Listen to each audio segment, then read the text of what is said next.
Doubtnut पर आप पाएं कोटा के बेस्ट और टॉप टीचर्स जैसे N V sir, G B sir, Akanksha ma'am की फ्री वीडियो लेक्चर्स। आज ही डाउनलोड कीजिए डाउटनेट ऐप। हेलो गाइस, तो कंटिन्यू करते हैं हम अपना chapter photosynthesis in higher plants. Okay, तो लास्ट पार्ट में हमने क्या पढ़ा था? लाइट रिएक्शन का जितना भी पॉसिबल बेसिकली कह सकते हैं एग्जाम में आता है, हमने सब कुछ पढ़ लिया था कि उसके अंदर कैसे लाइट एब्जॉर्ब होती है फोटो सिस्टम्स में, कैसे वहाँ से इलेक्ट्रॉन एक्साइट होता है, कैसे वो थ्रू इलेक्ट्रॉन ट्रांसपोर्ट दूसरे फोटो सिस्टम में जाता है। ठीक है, तो basically cyclic photophosphorylation, non cyclic photophosphorylation, electron transport system और अपना जो वाटर फोटोलाइसिस था, फिर फाइनली कीमोऑस्मोटिक हाइपोथेसिस, सब हमने वहाँ पे कवर कर लिया था। तो अगर किसी ने प्रीवियस वीडियो नहीं देखा है तो प्लीज़ उसको देख के आए, क्योंकि अगर हम उसको ऐसे कंटिन्यू कर देंगे तो समझ नहीं आएगा आपको ये वाला पार्ट भी। ओके, तो स्टार्ट करते हैं हम यहाँ से। अगर हमें बीच बीच में ज़रूरत पड़ी तो हमने जो डायग्राम्स वहाँ पे यूज़ करे थे कल उसको स्टडी करने के लिए वहाँ पे भी जाएंगे। ठीक है, सबसे पहले यहाँ पे क्या रखा है? The electron transport.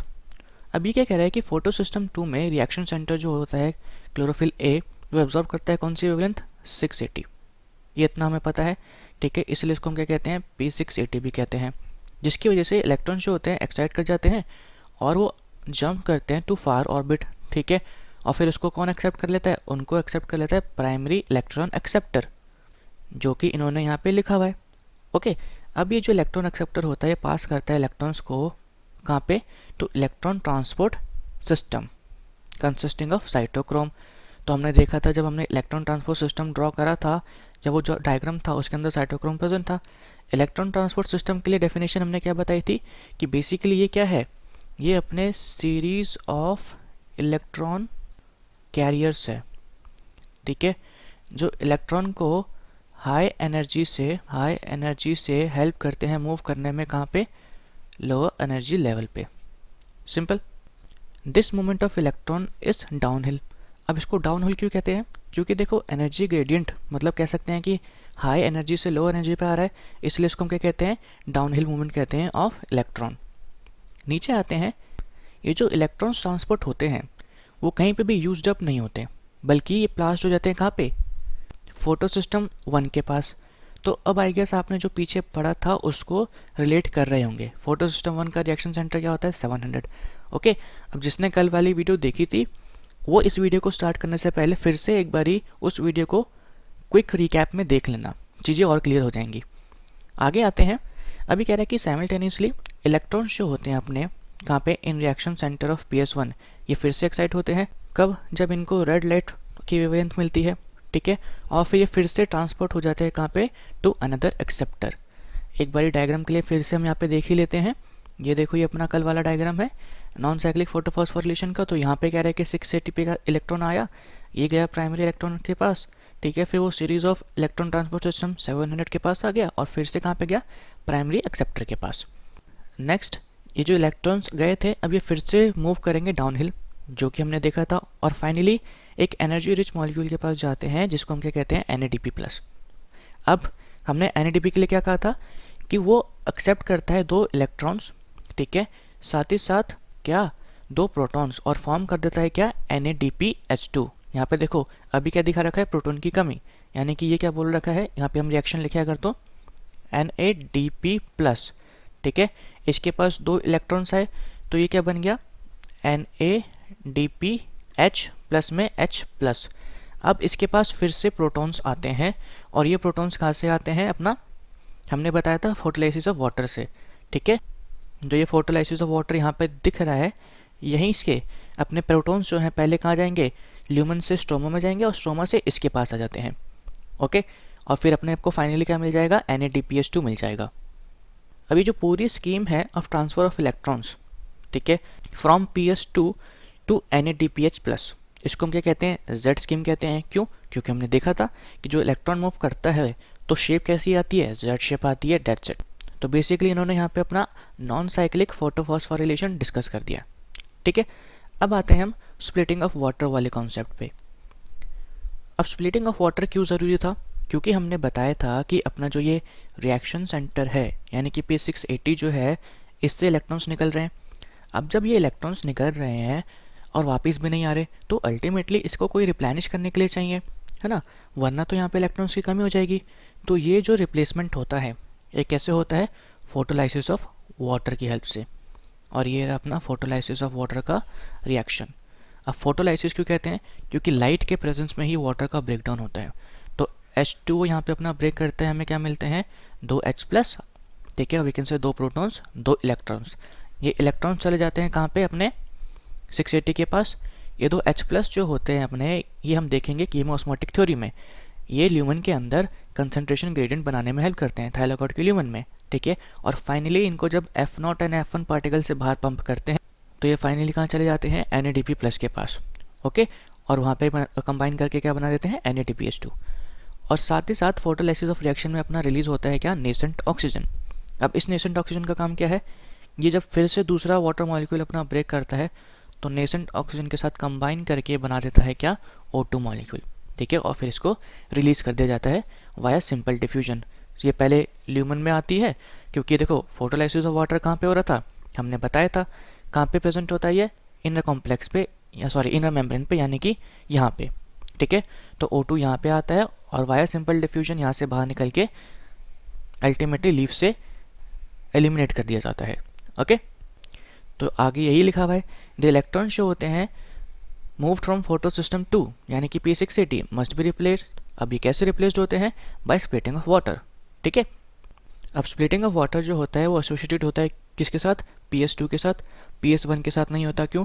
क्योंकि PS2 के इलेक्ट्रॉन्स जो हो तो PS1 के पास जा ही रहे हैं, तो उसके इलेक्ट्रॉन्स तो रिप्लेस हो ही रहे हैं। रिप्लेस किसके नहीं हो रहे? PS2 के नहीं हो रहे, ओके। तो इनको इलेक्ट्रॉन कहाँ से मिलेंगे? फोटोलाइसिस ऑफ वाटर से। अब आप रिएक्शन को थोड़ा अलग अलग लग रहा होगा आपको, वहाँ पे देखो हमने एक वाटर मॉलिक्यूल लिया था, इन्होंने एक साथ 2 को लेके ब्रेक कर दिया तो 4 हाइड्रोजन्स, ठीक है, 4 इलेक्ट्रॉन्स और एक ऑक्सीजन मॉलिक्यूल मिल गए, ठीक है। अब फाइनली जो अपने बात अभी बोली थी, इन्होंने यहाँ पे लिख दी है कि जो इलेक्ट्रॉन्स हैं, ठीक है, फोटो सिस्टम 1 के, वो कौन प्रोवाइड कर देता है? By photosystem 2। आगे प्रोसीड करते हैं हम।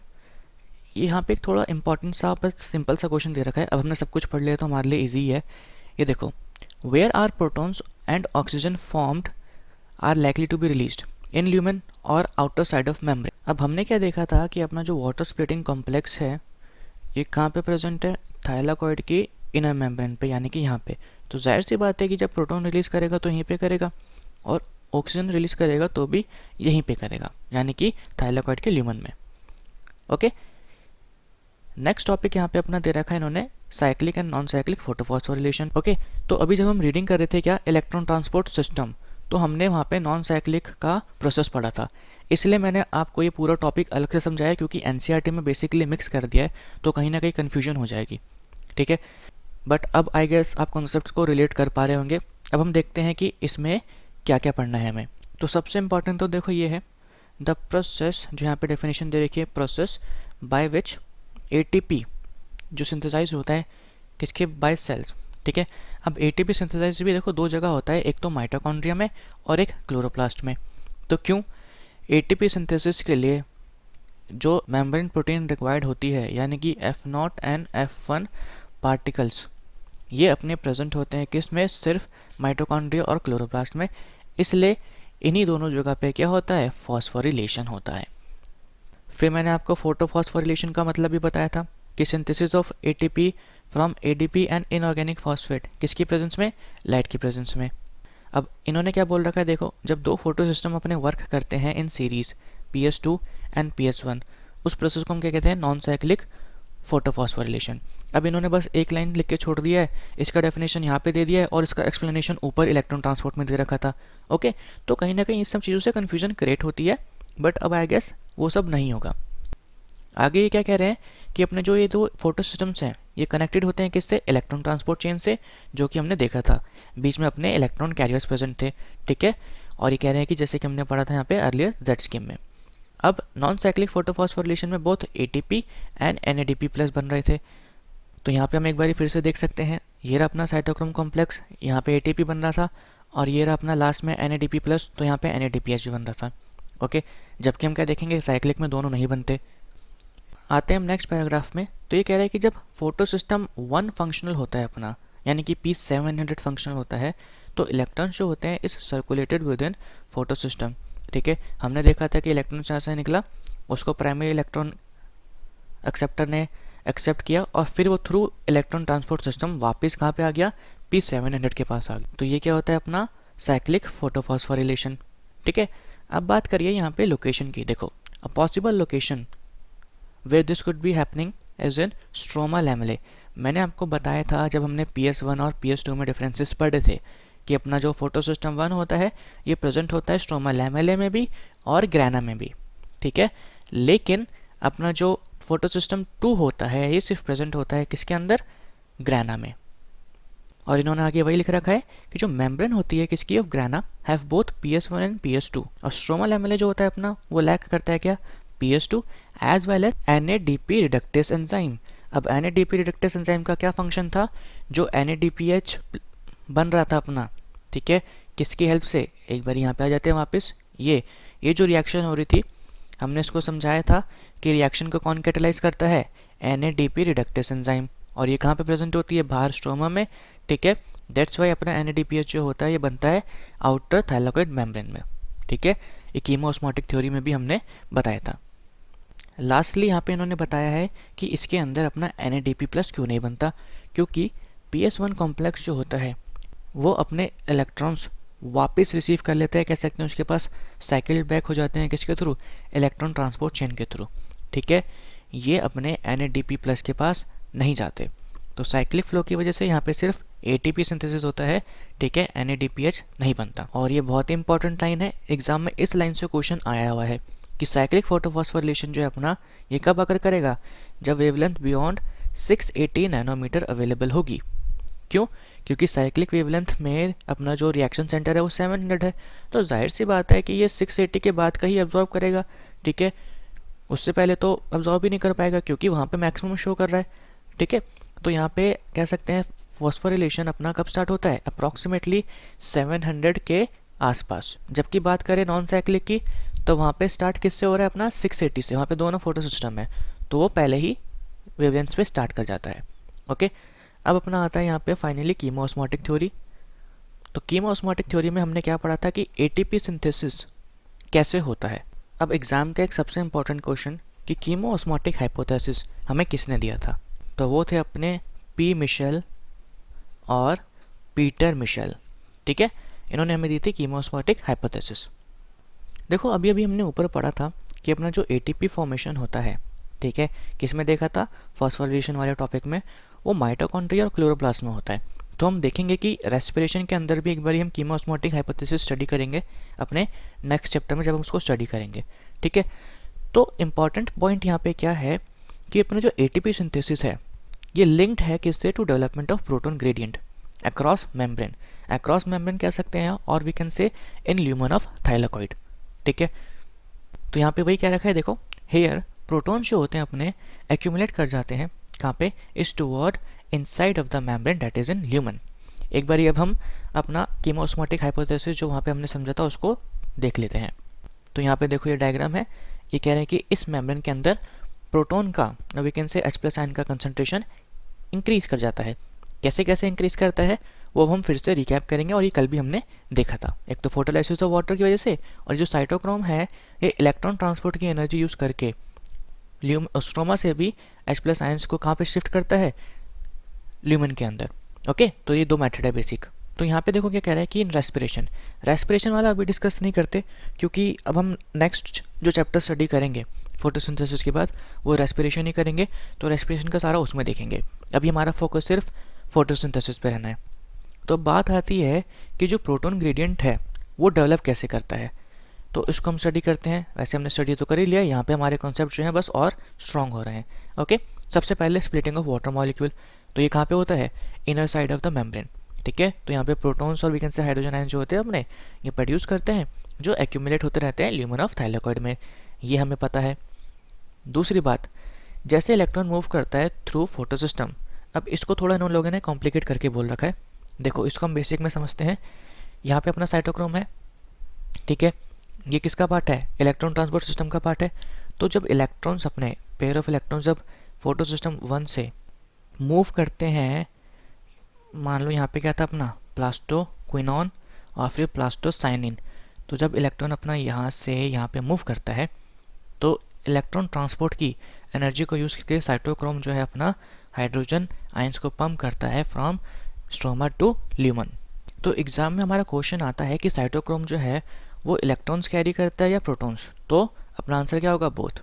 ठीक है, तो हम यहाँ पे लिख देते हैं कि साइटोक्रोम को हम क्या कहते हैं? Electron acceptor. ठीक है, साथ ही साथ इसको हम क्या कहते हैं? Proton career.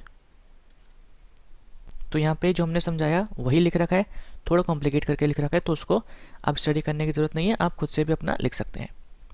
नेक्स्ट क्या कर रखा है कि अपनी NADP रिडक्टेस एंजाइम जो होती है, जो कहाँ पे प्रेजेंट है? स्ट्रोमा वाली साइड में। अब इसका क्या फंक्शन था कि जो रिएक्शन हमने देखा था कहाँ पे? नॉन साइक्लिक फोटोफॉस्फोरिलेशन के एंड में, उसको कैटेलाइज करती है। ठीक है, तो अब वो क्या कर रही थी? अलॉन्ग विद इलेक्ट्रॉन्स जो कहाँ से आ रहे थे? फ्रॉम PS1, प्रोटॉन्स को भी यूज़ कर रही थी और क्या बना रही थी? NADPH। ओके, तो अल्टीमेटली हम कह सकते हैं कि ये भी प्रोटॉन्स का कंसंट्रेशन जो है डिक्रीज कर रही है कहाँ पे? स्ट्रोमा में। यानी कि यहाँ पे इस प्रोसेस से H+ आयंस का कंसंट्रेशन स्ट्रोमा के अंदर डिस्कस कर रहा है, जबकि इन दोनों प्रोसेस की वजह से, यानी कि साइटोक्रोम की हेल्प से और फोटोलाइसिस ऑफ वाटर की हेल्प से H+ आयंस अपने यहाँ पे ल्यूमन के अंदर एक्यूमुलेट हो रहे हैं। अब कंसंट्रेशन ग्रेडियंट डेवलप हो रहा है और वी कैन सी हो गया है पूरा। आगे मूव करते हैं, तो अब ये वही कह रहा है कि देखो क्लोरोप्लास्ट के अंदर स्ट्रोमा में प्रोटॉन्स डिक्रीज कर जाते हैं, जबकि थाइलाकॉइड के ल्यूमन में प्रोटॉन्स एक्यूमुलेट कर जाते हैं, जिसकी वजह से एक प्रोटॉन ग्रेडियंट डेवलप हो जाता है। ठीक है, और अगर आप pH मेजर करेंगे तो आपको क्या दिखेगा कि ल्यूमन के अंदर pH जो है वो बहुत कम है। अब हम प्रोटॉन ग्रेडियंट पे फोकस क्यों कर रहे हैं? तो अल्टीमेटली जब ये प्रोटॉन ग्रेडियंट ब्रेक करता है और वी कैन से जब अपने हाइड्रोजन आयंस, ठीक है, मूव करते हैं कहाँ से? फ्रॉम ल्यूमन टू थाइलाकॉइड, तो क्या होता है? Release of energy. और ये जो एनर्जी रिलीज होती है, ठीक है, इसको ही यूज़ किया जाता है क्या करने में? ADP को इनऑर्गेनिक फॉस्फेट के साथ कंबाइन करने में और ATP बनाने में। अब हमने बोला था कि ये जो मूवमेंट होगा प्रोटॉन्स का वो सिर्फ पर्टिकुलर चैनल्स के थ्रू ही हो सकता है और कहीं से नहीं हो सकता। ठीक है, तो ट्रांसमेम्ब्रेन चैनल जो था वो कौन सा था अपना? एक बार डायग्राम में देख लेते हैं, अपना ATP सिंथेटेस। ठीक है, we can say ATP synthesis जो था पूरा एंजाइम, इसके थ्रू प्रोटॉन्स का हो रहा था मूवमेंट। अब इसमें दो पार्टिकल्स होते हैं, कौन कौन से? एक होता है F0 जो अपना एम्बेडेड होता है किसके अंदर? मेम्ब्रेन के अंदर। ठीक है, और वो ट्रांस मेम्ब्रेन चैनल होता है। अब हमने ये भी बताया था कि इसका क्या फंक्शन होता है? फैसिलिटेड डिफ्यूजन करवाना। अगर नहीं याद आ रहा तो एक बार ये देख लेते हैं। यहाँ पे ये देखो, F0 का काम है फैसिलिटेड डिफ्यूजन करवाना, और F1 यहाँ पे प्रेजेंट होती है अपनी एंजाइम ATP सिंथेसिस। वो क्या करती है? जब इसका फैसिलिटेड डिफ्यूजन होता है यहाँ से यहाँ पे, तो एनर्जी जो रिलीज होती है उसको यूज़ करके ATP को फॉस्फेट के साथ कंबाइन करके ATP बना देती है। तो यहाँ पे भी यही लिखा हुआ है, F0 ने क्या करवाया? फैसिलिटेड डिफ्यूजन करवाया प्रोटॉन्स का, कहाँ पे? Across membrane. दूसरा पोर्शन होता है उसको हम क्या कहते हैं? F1, जो प्रोट्यूड करता है कहाँ पे? आउटर सरफेस से ऑफ थाइलाकॉइड मेम्ब्रेन। तो ये भी हमने बताया था, और ये कहाँ पे प्रेजेंट होता है? Towards stroma. ठीक है, जैसे ही ब्रेकडाउन होता है किसका? ग्रेडियंट का, और वीकेंड से जब मूवमेंट होता है अपने प्रोटॉन्स का, तो ये हमें इनफ एनर्जी प्रोवाइड करते हैं, जिसकी वजह से कॉन्फॉर्मेशनल चेंजेस होते हैं F1 पार्टिकल के अंदर। कॉन्फॉर्मेशनल और वीकेंड से स्ट्रक्चरल चेंजेस होते हैं किसके अंदर? F1 पार्टिकल के अंदर, जिसकी हेल्प से वो सिंथेसाइज कर पाता है क्या? सेवरल मॉलिक्यूल्स ऑफ ATP, और वीकेंड से प्रोटॉन ग्रेडियंट की एनर्जी को यूज़ करके वो बना पाता है क्या? ATP। अब नेक्स्ट पैराग्राफ में पूरी प्रोसेस को बेसिकली क्रक्स में दिया है। देखो, कीमोस्मोसिस के लिए किस किस की ज़रूरत होती है? मेम्ब्रेन की, ठीक है, प्रोटॉन पंप की, और प्रोटॉन पंप कौन था अपना यहाँ पे? साइटोक्रोम। ठीक है, प्रोटॉन ग्रेडियंट की, एटीपेस अपना ये जो पूरा कॉम्प्लेक्स था F0 और F1 का। तो एनर्जी जो होती है use to pump protons across membrane, ठीक है, ये कहाँ से आती है? ये आती है इलेक्ट्रॉन से। ठीक है, क्योंकि अपना जो प्रोटॉन पंप है वो कौन था? साइटोक्रोम था, और वो किसका पार्ट था?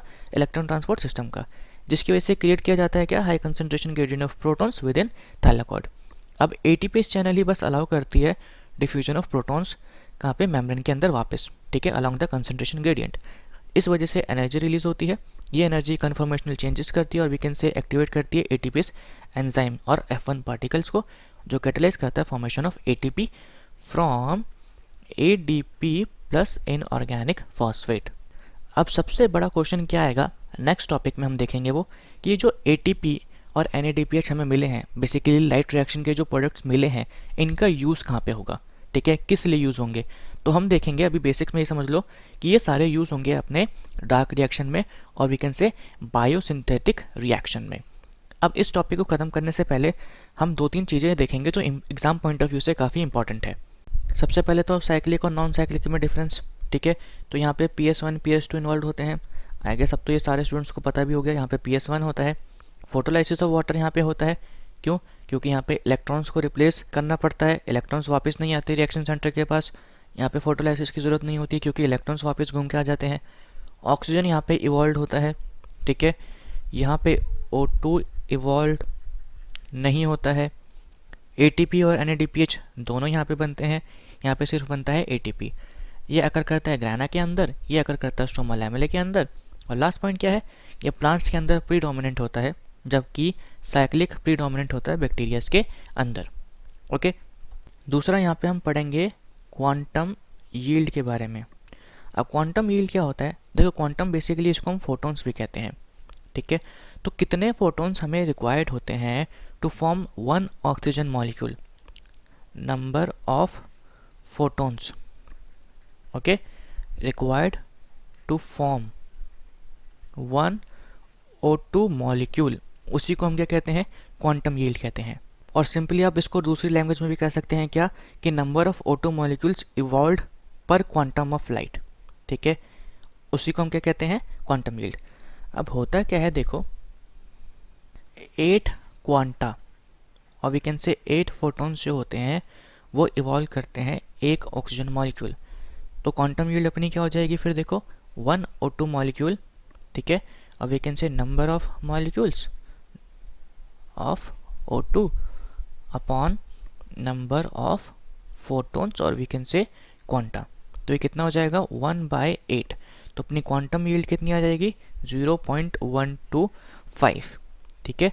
तो आपको इस चीज़ को याद रखना है कि अपनी क्वांटम यील्ड जो होती है वो कितनी होती है, 0.125, और अगर इसको परसेंटेज में करेंगे तो कितना आ जाएगा, अप्रॉक्सीमेटली 12.5%, ठीक है। एग्जाम में हमसे पूछते हैं कि कितने क्वांटास रिक्वायर्ड होते हैं टू फॉर्म 1 ऑक्सीजन मॉलिक्यूल, तो अपने 8 क्वांटास रिक्वायर्ड होते हैं। जो आपने देखा था, जो फोटोलाइसिस हो रहा था किसका, वाटर का, ठीक है, जो हमने स्टडी करा था, जैसे कि 2H2O, वहाँ पे 4H plus 4 electrons plus 2O2, तो इसके ऊपर 8 क्वांटास गिरते हैं और वी कैन से इस रिएक्शन के लिए 8 क्वांटा का रिक्वायरमेंट होता है। ओके, तो अब लास्ट है यहाँ पे हमारा एमर्सन और रेड ड्रॉप इफेक्ट।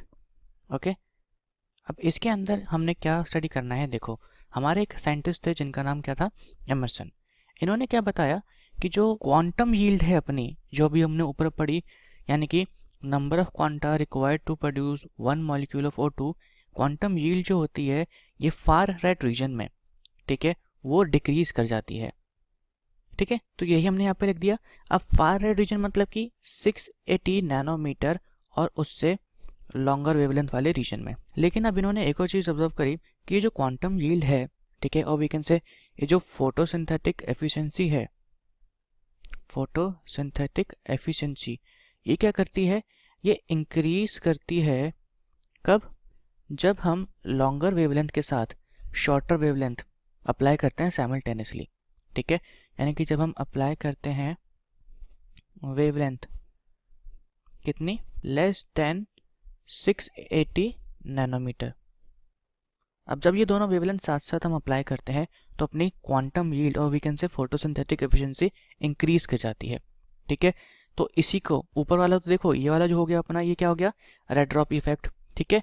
और नीचे वाला ये इफेक्ट को हम क्या कहते हैं, रेड ड्रॉप और we can say Emerson enhancement effect, ठीक है। तो ये क्या हो जाएगा अपना, एमर्सन इफेक्ट और एमर्सन एनहांसमेंट, क्योंकि यहाँ पे बेसिकली क्या हो रहा है, फोटोसिंथेसिस का एनहांसमेंट हो रहा है, ठीक है, वो बढ़ रहा है।